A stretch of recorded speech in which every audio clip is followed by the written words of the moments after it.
ide untuk menunda pemilu itu adalah ide yang berbahaya.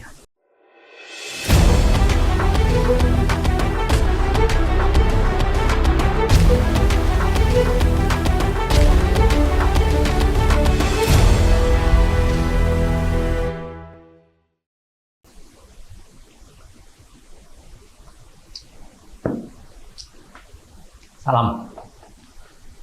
Kita ketemu lagi ya. Untuk hari ini kita mau membahas sesuatu yang menurut saya sekarang menjadi tren dan sekarang menjadi tengah pembicaraan yang sangat luas di Indonesia, yaitu soal adanya rencana ya untuk menunda pemilu sehingga semacam ada perpanjangan untuk masa jabatan presiden ya, sampai sekitar 2-3 tahun akan datang. Kenapa wacana ini dianggap serius? Karena wacana ini sendiri, kalau menurut laporan investigasi Tempo, itu menyatakan bahwa ada pihak istana yang terlibat. Jadi ada serangkaian nama ya, yang sekarang sedang menjabat bahkan menjadi gubernur Lemhanas, lalu kemudian ada jabatan dengan kantor staf presiden yang terlibat dalam ide-ide untuk menunda pemilu itu. Yang kedua, kenapa menjadi ini menarik? Karena ujuk-ujuk tiba-tiba partai-partai sudah menyuarakan hal yang sama untuk mengatakan masuk akal penundaan pemilu itu. Bukan hanya sekedar partai-partai, salah satu ormas terbesar di Republik ini, Nahdlatul Ulama, juga menyampaikan hal yang sama, kurang lebih sama, ya, dengan mengatakan bahwa masuk di akal penundaan pemilu itu. Nah, kalau Anda baca juga tulisan yang sempat beredar dan cukup viral, yaitu tulisannya Pak Dahlan Iskan, dia bahkan menceritakan ya semacam skenario kecil-kecilan bahwa akan terjadi semacam semuanya merasa senang. Everybody happy. Semuanya akan merasa happy karena mendapatkan perpanjangan. Mau ketua, mau presiden, mau anggota DPR, mau anggota DPD, bahkan kemungkinan besar kepala daerah pun bisa diperpanjang dengan mekanisme-mekanisme tertentu yang nanti akan dipikirkan kemudian. Mungkin pertanyaannya akan menjadi menarik, ya, dalam artian banyak yang bertanya soal apakah secara hukum penundaan pemilu mungkin dilakukan. Saya ingin mengatakan begini, pertanyaan ini kesan saya adalah pertanyaan yang tidak terlalu lengkap. Pertanyaan yang mengatakan bahwa bisakah pemilu ditunda, itu sebenarnya pertanyaan yang tidak lengkap. Kenapa? Karena kalau sekedar pertanyaannya adalah bisakah pemilu ditunda, ya pasti bisa. Tidak mungkin tidak. Ya. Praktiknya juga sudah dilakukan penundaan. Ada negara-negara yang melakukan penundaan. Ya. Di Republik Indonesia sendiri pernah penundaan terjadi. Misalnya di tahun 71, ketika pemilu yang harusnya hanya berjarak beberapa tahun dari semenjak peralihan Presiden Soekarno ke Presiden Soeharto, itu kemudian pindah sampai 3 tahunan. Pemilu baru bisa terjadi pada tahun 71. Penundaan, ya hal yang mungkin dilakukan. Tetapi pertanyaannya mungkin bukan berhenti di titik apakah penundaan bisa dilakukan. Tapi, apa alasan untuk melakukan penundaan? Itu yang paling penting. Kembali kita merujuk ke alasan melakukan penundaan. Dan ini menurut saya pertanyaan yang paling penting pertama. Apa sebenarnya alasan untuk melakukan penundaan? Kalau misalnya, let's say misalnya, tiba-tiba perang Rusia-Ukraina itu menyebabkan perang dunia ketiga, dan pemerintahan di Indonesia kemudian tidak bisa berjalan sama sekali, ya, tidak mungkin lagi dilakukan pemilu, perang dunia ketiga menyasar sampai Indonesia misalnya, ya penundaan menjadi mungkin. Dan bagaimana cara penundaannya? Mudah saja. Dalam artian tentu dikaitkan dengan pasal 12 Undang-Undang Dasar, soal keadaan bahaya. Jadi ada kondisi keadaan bahaya di mana kemudian tidak bisa dilakukan pemilu dan harus dilakukan penundaan. Mekanismenya kembali, saya bilang tadi, kembali ke konsep Undang-Undang Dasar pasal 12. Tapi apa alasan yang membenarkan? Ya. Jadi lagi-lagi saya ingin ketekankan ya, bukan hanya soal bisakah ditunda, tetapi apa alasan penundaan? Misalnya apa? Yang disampaikan kebanyakan oleh partai-partai adalah soalan COVID. Kita harus periksa dulu nih, apakah logika COVID itu bisa dipakai untuk melakukan penundaan? Anda masih ingat tentu saja ya, sekitar beberapa tahun yang lalu, ketika persoalan COVID ini sedang tinggi-tingginya, Indonesia malah tidak ingin melakukan penundaan pilkada, tetapi malah melakukan pilkada serentak. Kenapa pilkada serentak? Ya, pilkada serentak memang pemilu lokal, tetapi rasanya rasa nasional sebenarnya. Kenapa? Karena serentak di lebih dari 200 kabupaten kota dan provinsi. Jadi hampir setengah jumlah provinsi di Indonesia, jumlah daerah di Indonesia itu melakukan pilkada secara serentak. Nah, pertanyaannya adalah, kok dengan alasan yang sama terjadi sikap yang berbeda antara pilkadanya, ya, yang diserentakkan dan dipaksakan adanya dulu, sama kemudian rencana untuk menunda pemilu. Kalau misalnya alasannya adalah karena kita habis pandemi, lalu kemudian keadaan ekonomi tidak cukup baik, kita tentu menjadi banyak pertanyaan. Misalnya di tahun 2008-2009 kita juga mengalami krisis ekonomi. Toh pemilu nasional tetap dilakukan. Dalam artian waktu itu second period-nya untuk Pak SBY. Kalau dikatakan kita mengalami tekanan ekonomi yang tinggi, tunggu dulu. Mari kita periksa baik-baik. Kita periksa baik-baik komitmen pengeluaran keuangan kita. IKN misalnya. IKN itu untuk dasarnya saja itu butuh sekitar 16-19 triliun. Habis itu, ya, begitu memasuki tahapan pencanangan tahap pertama, itu kira-kira akan menghabiskan dana kira-kira 110 triliun. Jadi, ya coba diperiksa baik-baik, apakah alasan ekonomi ini cukup. Lagi pula, siapa sih yang bisa menjamin bahwa ketika itu ditunda demi alasan ekonomi Indonesia akan menjadi lebih baik? Siapa yang bisa menduga bahwa misalnya yang masuk ke Indonesia adalah seorang presiden baru yang mendapatkan kepercayaan publik, malah bisa sebaliknya barangkali. Ekonomi Indonesia malah bisa mengalami peroket, seperti yang pernah dijanjikan Pak Jokowi sendiri. Jangan-jangan bisa terjadi seperti itu. Apalagi alasannya? Ada lagi yang mengatakan bahwa alasannya adalah ya karena supaya kesinambungan pembangunan tetap berjalan. Saya pikir alasan ini alasan yang mengingkari sebenarnya dokumen-dokumen pembangunan jangka panjang dan jangka menengah yang sudah dirancang sekian lama. Termasuk ya mengingkari kewajiban kita untuk membuat sinergi perpindahan dari satu presiden ke presiden yang lain. Kan dari dulu begitu cita-citanya. Jadi sebenarnya tidak ada alasan bahwa penggantian presiden itu bisa mengganggu kesinambungan, kestabilan pembangunan. Malah sebaliknya, jangan-jangan, lagi-lagi jangan-jangan, dengan seorang presiden baru, kesinambungan pembangunan bisa terjadi. Jangan-jangan dia punya resep yang cesplung dalam pembangunan. Ya, jadi, itu yang pertama. Dalam artian apa? Kalau kita mau bicara bisa atau tidak ditunda, ya tentu bisa. Tetapi yang paling penting apa alasannya? Alasan ini pasti menjadi banyak. Ya. Alasan ini pasti, kalau kita menghitung secara alasan konstitusional, pasti banyak yang harus dibicarakan. Alasan konstitusional misalnya, apakah publik menghendaki penundaan? Sekedar kalau Anda ingat ya, di akhir tahun 2021, Carta Politika dan Indikator itu mengeluarkan hasil riset, hasil survei yang mengatakan bahwa lebih dari 60% penduduk Indonesia itu menghendaki tetap ada pemilu di tahun 2024.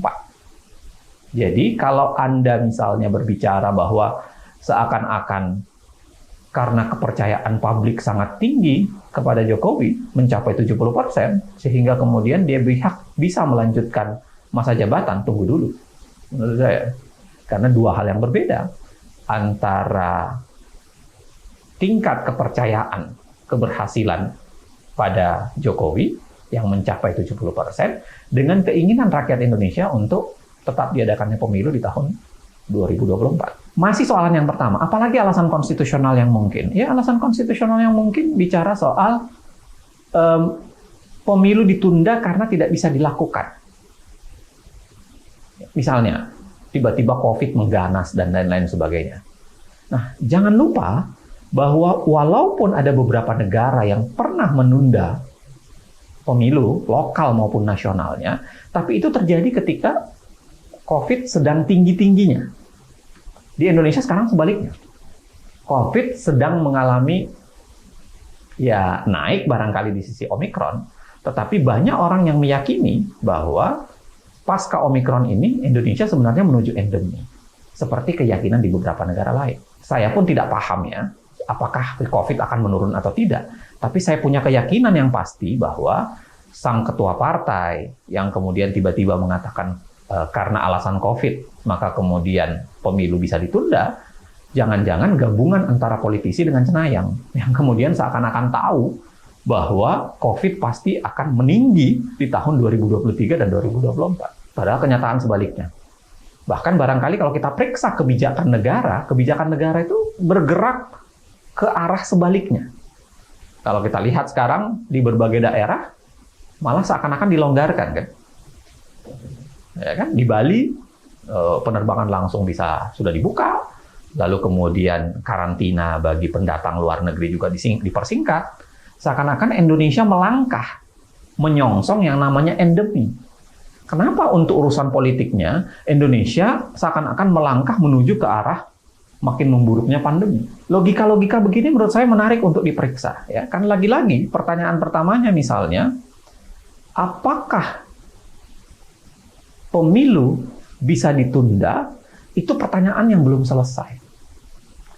Ada pertanyaan lanjutannya, seperti yang saya sampaikan tadi. Apa alasannya? Dan alasan ini tentu bukan alasan yang dicari-cari ya. Alasan konstitusional. Alasan yang punya basis pemikiran.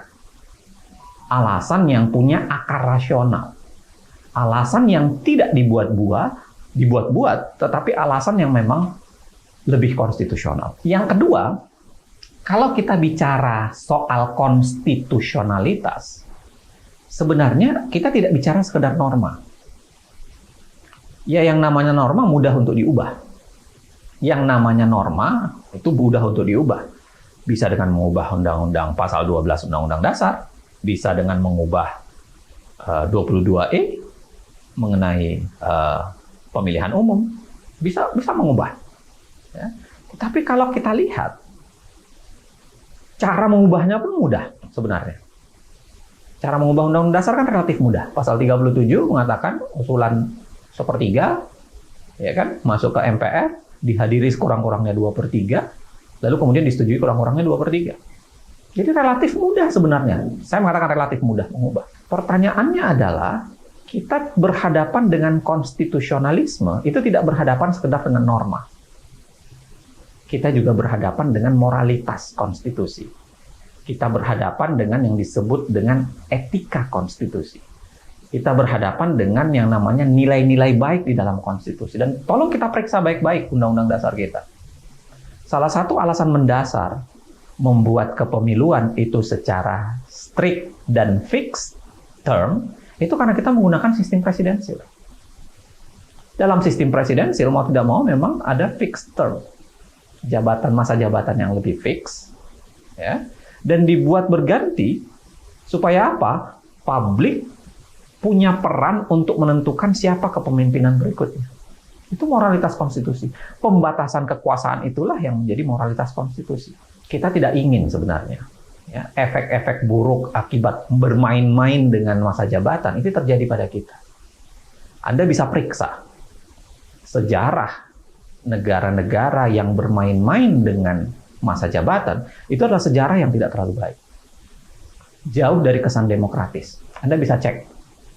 Kalau Anda paham, ada term yang sangat terkenal yang disebut dengan third-termism. Termism atau third-termism ya semacam ajaran tiga masa jabatan yang lebih dari 2 atau 3. Third termism itu kira-kira 3 gelombang yang ketiga atau kemudian masa jabatan yang ketiga. Khususnya di negara-negara sub-Sahara. Hampir semua negara-negara yang menjadi contoh yang bermain-main dengan masa jabatan itu mengalami akhir yang tidak terlalu menarik.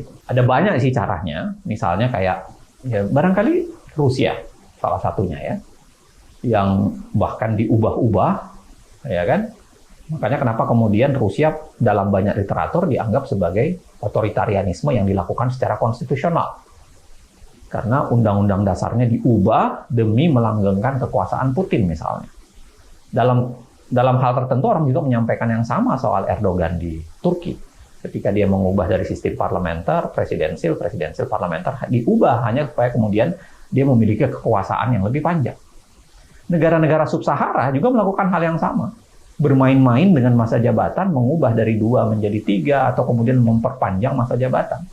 Dan relatif skenario buat mereka tidak ada yang menarik. Kalau Anda masih ingat, Guinea, akhirnya di ujungnya adalah ketika kekuatan militer ya, mengkudeta kekuatan sipil.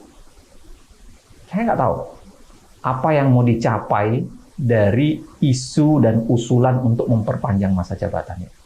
Atau usulan untuk menunda pemilu sehingga masa jabatan bisa diperpanjang dengan sendirinya. Pertama, mari periksa kembali. Secara konstitusional, bukan sekedar normanya, tapi kemudian alasan konstitusionalnya plus etika konstitusional apa yang sedang ditawarkan di balik upaya untuk menunda pemilu itu. Yang kedua, kalau kita setelah selesai dengan pembicaraan soal apa alasannya, maka yang kedua adalah bagaimana menundanya. Kalau Anda lihat, ya, alasan untuk menunda sebenarnya juga relatif banyak. Ada yang mengatakan dengan mengubah undang-undang dasar, ya, ada yang mengatakan dengan melakukan tindakan-tindakan semacam hukum darurat seperti dekret. Ada juga yang mengatakan bahwa diserahkan kepada pengadilan untuk seperti Mahkamah Konstitusi misalnya untuk melegalisir suatu perpanjangan proses kepemiluan, atau bahkan ada juga yang ingin mengubah undang-undang pemilu. Saya ingin mengatakan lagi-lagi, dari 4 ide itu, hampir keseluruhannya adalah ide-ide yang tidak bisa dibenarkan sebenarnya. Kenapa tidak bisa dibenarkan? Lagi-lagi ya itu tadi. Karena ide untuk mengubah aturan, itu harus ada rasio legisnya. Harus ada alasan yang bisa diterima. Bisakah dengan mengubah undang-undang dasar? Ya pasti bisa. Bisakah dengan mengeluarkan dekret? Ya tentu perdebatan. Ya, karena dekret sendiri posisinya ya sangat perdebatan ya. Apakah dia bisa menjadi sumber hukum dalam konteks hukum Indonesia saat ini? Kalau dengan penghutusan pengadilan, tentu ada perdebatan yang banyak. Bagaimana mungkin tafsiran pengadilan, walaupun secara teori bisa disebut dengan constitutional adjudication, itu bisa menegasikan bunyi undang-undang dasar. Ataupun misalnya dengan mengubah undang-undang pemilu, tentu juga ada perdebatan yang menarik dalam kaitan dengan undang-undang dasar. Tetapi saya ingin bilang begini, ini sederhananya buat kita semuanya. Kita tidak ingin ada pencuri di rumah kita. Kita tidak ingin ada yang mencuri-curi masa jabatan. Kita tidak ingin ada yang ingin melanggar kesepakatan kolektif bangsa di dalam konstitusi, ya menjadi pencuri di dalam konstitusi itu sendiri. Tetapi yang paling absurd adalah ketika kita menawarkan wacana yang membenarkan pencuri bisa masuk untuk mengacak-acak dan mengubah isi rumah kita. Apa yang kita harapkan? Kemudian ketika kita menyediakan, inilah jalan untuk mengubah undang-undang dasar, inilah jalan untuk mengeluarkan dekret, inilah jalan untuk mengubah melalui putusan pengadilan, inilah jalan dengan melalui mengubah undang-undang pemilu. Apa yang kita harapkan sebenarnya? Apakah kita sedang mengundang pencoleng tersebut untuk masuk dan merusak-rusak republik ini? Kenapa harus saya katakan itu lagi-lagi? Karena demokrasi Indonesia tidak sedang baik-baik saja. Ya, kita pasti paham lah betapa kemudian kepentingan kaum oligarki itu sangat mungkin memainkan peran siapa yang akan menjadi pemimpin di republik ini. Sangat mungkin. Dan sangat besar pengaruhnya. Bagaimana Kalau Anda mengatakan ubah Undang-Undang Dasar untuk memperpanjang, Undang-Undang Dasar pasti akan diubah. Dengan kekuatan politik tadi, dengan kepentingan politik tadi, dengan kepentingan yang banyak itu. Nah, apa yang Anda harapkan kalau itu terjadi? Skenario apa yang Anda inginkan untuk Indonesia? Kalau dibayangkan Undang-Undang Dasar bisa berubah, dengan mudah dia akan ubah Undang-Undang Dasar. Apalagi untuk hanya sekedar mengeluarkan dekret atau meminta pengadilan atau meminta kemudian mengubah undang-undang pemilu. Ada term yang menarik, ya, yang disebut dengan autocratic legalism. Dalam konsep autocratic legalism, otoritarianisme itu dilegalkan dengan cara-cara mengubah undang-undang, undang-undang dasar, maupun dengan putusan-putusan pengadilan. Membenarkan otoritarian yang ingin dilakukan. Supaya tidak mudah dan tidak gampang untuk mengatakan bahwa ya pemilu bisa ditunda karena alasan-alasan tertentu 1-2. Termasuk barangkali orang yang ya agak sentimen genit secara historik dengan mengatakan toh Indonesia pernah menunda pemilu dulu. Kenapa dulu relatif mudah ditunda? Ya karena dulu konstitusionalisme kita itu bersandarkan pada konstitusionalisme institusional. Kalau Anda masih ingat Undang-Undang Dasar kita yang lama mengatakan bahwa kekuasaan di tangan rakyat dan dijalankan sepenuhnya oleh Majelis Permusyawaratan Rakyat. Maka dulu untuk menunda pemilu mudah sekali. MPR tinggal bertemu lalu kemudian menyampaikan penundaan. Karena Undang-Undang Dasar kita memfasilitasi itu. Menempatkan MPR sebagai pelaku dari kedaulatan rakyat. Jadi konstitusionalismenya by institusi. Sedangkan setelah perubahan Undang-Undang Dasar sekarang, konstitusionalisme kita itu adalah konstitusionalisme oleh Undang-Undang Dasar itu sendiri. Kedaulatan di tangan rakyat dan dijalankan sepenuhnya menurut Undang-Undang Dasar. Tidak ada lagi lembaga yang kemudian bisa mengambil alih dulu. Makanya kalau ada yang genit secara romantik menarik ke belakang bahwa pernah kita melakukan, menurut saya itu juga alasan yang tidak tepat dan keliru. Apa yang saya mau bilang sesungguhnya? Satu, ide untuk menunda pemilu itu adalah ide yang berbahaya. Ide yang berbahaya. Kenapa berbahaya? Mudah sekali mereka untuk merekayasa penundaan pemilu. Mudah sekali untuk mereka menemukan alasan atau mencari alasan pembenar dibanding alasan yang benar. Rakyat mau marah, tunggu dulu. Praktik pembuatan legislasi kita mencontohkan bahwa nyaris masyarakat tidak bisa berperan serta secara baik karena ditutup perannya. Undang-undang Cipta Kerja, Undang-undang KPK, mereka membuat kebijakan dengan cara yang cepat sekali. Rakyat kemudian ditinggalkan. Untuk kepentingan politik seperti penundaan pemilu, sangat besar kemungkinan itu terjadi lagi. Yang ketiga, Anda jangan lupa bahwa ada kekuatan pemodal, ada kekuatan oligarki yang sangat mudah men-setting ya, apa yang dia inginkan. Oligarki, sederhananya misalnya, kalau Anda baca Jeffrey Winters, ya wealth defense industry. Industri yang sekedar untuk mempertahankan kekayaannya. Dia nggak peduli sebenarnya masa depan Indonesia kayak apa. Yang dia peduli adalah bagaimana akumulasi modal dia itu tetap ada. Dia nggak peduli sepanjang itu menguntungkan untuk modalnya, dia nggak peduli presiden ini diperpanjang, berapa tahun pun, siapa presidennya, bahkan bisa jadi dia nggak peduli dengan masa depan demokrasi di Indonesia. Ya, karena oligarki sendiri sering memangsa demokrasi itu sendiri. Yang keempat, jangan sebenarnya menyediakan atau seakan-akan membuka ruang untuk diskusi ini bisa dilakukan dan bahkan menyediakan cara-caranya. Kenapa? Karena Anda berhenti pada level 1 dari pertanyaan itu. Padahal menurut saya levelnya tidak berhenti di level 1. Levelnya harusnya 2 level. Selain apakah undang-undang bisa diubah atau apakah pemilu bisa ditunda, maka harus ditanyakan apa alasan penundaan. Alasan itulah yang menentukan bisa diubahnya atau tidak. Ada kondisi objektif ketika harus ditunda, ya ada Dan itu kondisi objektif konstitusional, bukan kondisi objektif yang diada-adakan. Teman-teman sekalian, ya, apa yang saya bilang, jangan lanjutkan ide ini. Ide ini harus ditolak, sedari awal harus ditutup. Kita harus mempersiapkan untuk pemilu tahun 2024, ya, untuk mendapatkan kepemimpinan baru, untuk mendapatkan, ya, menyongsong Indonesia baru, mudah-mudahan lebih baik dan lebih berarti, sepanjang peran kita semuanya ada. Panjang umur perjuangan. Assalamualaikum warahmatullahi wabarakatuh.